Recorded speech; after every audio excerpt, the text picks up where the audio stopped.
I use it for them to build their confidence. I would average at the end of the term all the correct scores, all the passing marks, only average the passing marks. So we talked about this and said, what's the lowest you can get for your basic skills testing score at report card time? 80%. How does that make them feel? Like, it doesn't matter if they get 45% on a test. Mrs. Hunter is not going to average that in. So it was a huge anxiety, what do you call it? Diffuser, right? It was gone. Yes. All year long. All year long. Okay. Yeah. When they have actually finished or they have mastered a topic, you encourage them at some other time to keep working on, when they've mastered them all is what I meant. When they've mastered all topics, which is, I don't know, what do we got, 13 there? Yeah. So there's I had that up on the board. When they've mastered all 13 topics, I would encourage them to work on each of them to get 100% on everyone. So they still would be involved. If a student gets 100% on all of them, then you're going to have some other activity for them to do, which isn't difficult to figure out. Yes? So if you have I have a grade 3-4 class this Yes. year, and would you just do the grade 4 repertoire with the 3s, or do you think I that's definitely unreasonable? would. And I would make their mastery percentage lower, Okay. and that's just, Okay.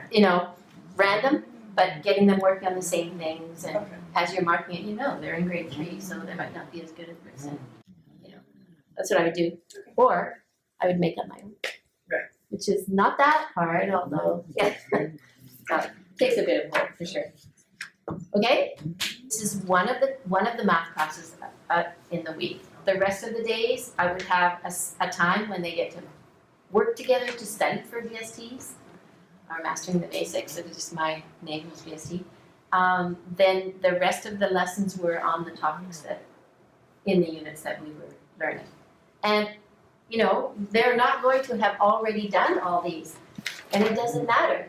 They're like challenging themselves to know how to do a specific thing. And of course, this is not the whole unit. This is not the whole math course, is it? It's just one little section that helps them to build their confidence. And you're talking about the fact that these are the basic skills you need to know in this class, and it will help you to do everything else. Yes?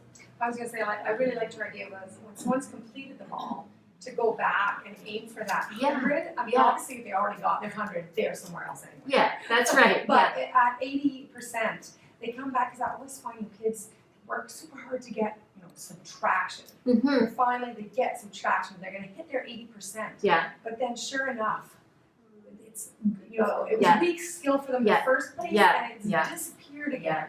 By the time the end of the year comes around, I find they can no longer do that. That skill we worked so hard on. Yeah, and so revisiting is what the big benefit of this, right? They come back and have to look at it again. Yes. I'm just wondering what you do for the gifted ones that know this, like inside and out. They still have to work to 100%. Okay. You'd be surprised. Okay. Gifted kids are not, they are gifted in their ability to be creative with math and think about different aspects and different ways of looking at mathematics. And, I have a whole file of activities that they can get involved in. And so then when they get 100%, which is going to take them at least, even really gifted ones, it takes them 4 months of the year to get 100% in every one. Even just because they only get to do one a week, right? Yeah. So it's going to take them at least 13 weeks to even try each one, unless they double up on a day. But anyway, no, I would not. Okay. Because there you are, you're saying you're better than the rest of the kids in the class, so you get to do the next grade up. I'm sorry. To me, that just doesn't work. Did you want to say I that? was gonna say that's what I had one girl that she got 100% on all of them, so she's gonna try the grade 7 one. Yeah. Did you? She did like 2. Yeah, 2 of them. That's good. I'm just always wary of the message you are giving. Those kids who are really good at math, they don't need you to put their name on the board. They don't need you to point out to everyone else that they are the better thinkers in the classroom. They don't need that. They already know it. And if you want to tell them that on a one-on-one basis, go ahead and do it. But the big, terrible thing that happens when you do it in a classroom is the rest of the kids are like, oh, I'm not as good. I'm not as good at that. You want to help them all to feel that they're so good. This girl who at the beginning of grade 5 really could not do anything in math. At the end of grade 6, she had done 100% on all of these tests, and she was so happy with herself. She, you know, that's exactly the goal that you want to have, right? There are A, B, C, D, and E, so there are 5. Form A is what you give out and they get to use for studying, and you would have some in the classroom as well, because you want them to have that at home to look at. So you have some extra ones in the classroom for kids to use for studying. So there are 5 altogether. They look exactly the same as each of those tests. They just have different numbers. That's it. So there's nothing else different. So there's not like, okay, I'm going to do Form A of addition and then I'm going to do Form B because it's a little higher. No. They're all the same level of skills. They're just and then when they test themselves, they're going to get a different form that has different numbers. And I didn't ever just go, okay, you did Form B, now you're going to do Form C, now you're going to do Form D. I just kind of mix it all up so they didn't know. You know, in case, and this never happened because they had this understanding that you cared about how they were improving and they cared about how they were improving. So it was like a trust. Okay, so they would never see the same numbers, and they don't keep the tests, they don't take the tests home.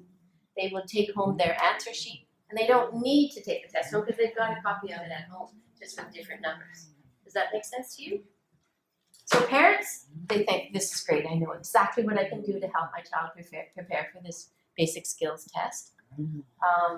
Kids are, during the testing time, I used to just love this because how many times would you have a student come and ask if they could do another test?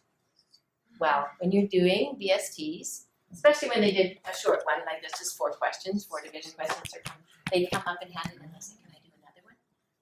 Yeah, you can do another test, right? Give them another one and they would do that one as well. Or I would get an opportunity, if they finished it early, to call them up and I would mark it with them. So I would get a one-on-one chance right there to talk to them about what they had done and what they needed to do differently. Now, the big sacrifice you need to make for this is being prepared to mark however many students in your class test once a week.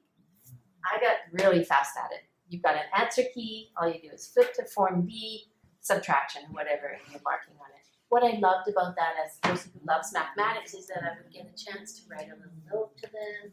I would know what that child needs help with. It's like your individual learning happening in this little thing that was private. You never posted anything on the wall. Nobody ever knew what anybody had done. It would all just be in the atmosphere or the culture of your classroom. Hey, who's working on numeration this week? Let's sit down and do some numeration time. You know, within your math, the rest of the week, you'd have BST study time maybe on the day before. I always did it on Wednesdays because I had my prep on Wednesdays and I could get most of the tests marked. After a while, I was really good. I'd get them all marked. And then some of them marked while they're writing, you know. I also, there was no other math teaching that day. It was a word question day. I don't call them word problems, just word questions. And I would hand out a set of word questions that they could work on with other people and talk about, so that when they had finished their basic skills test, if they didn't want to do another one, they could take out the word questions and work in groups on those. So there's not like, okay, I'm going to do Form A of addition and then I'm going to do Form B because it's a little higher. No. Well, first of all, why are they choosing what to do? Is it because choices matters? Because having the choice is huge. Yeah. Having a choice in anything is huge. Yeah. And then, Because you're trusting them. Yeah. okay, so that was my question. So you are often the whole class because. Oh, you can. Because everybody is going to do that topic sometime. Oh, Right? okay. So it's okay, even if they're not working on that one that week. And this comes back to the fact that they get to revisit, right? They're not working on that topic right that. 10 minutes of math class on a Tuesday before basic skills tests on Wednesdays or whatever. I noticed that a lot of you are having difficulty with the subtraction, and let's just go over this a little bit, and those of you who get it maybe can help the person beside you, and it becomes a whole class thing about everybody, and you might even celebrate when a certain number of tests have been passed. Not anybody's name, just, hey, we got up to 25 topics mastered in this classroom. Isn't that fantastic? We're celebrating together. We help each other. It's not sissy stuff, you know, it's real and they get it and they appreciate the fact that you care about them individually and you want to see them improve and they help each other. Choice is huge. Choice is really, really huge. It helps them to engage in it. I'm choosing to write this test today. I know that I'm good enough to challenge this skill. Okay? So there's a page in your handout that also lists some guidelines for how to use the program.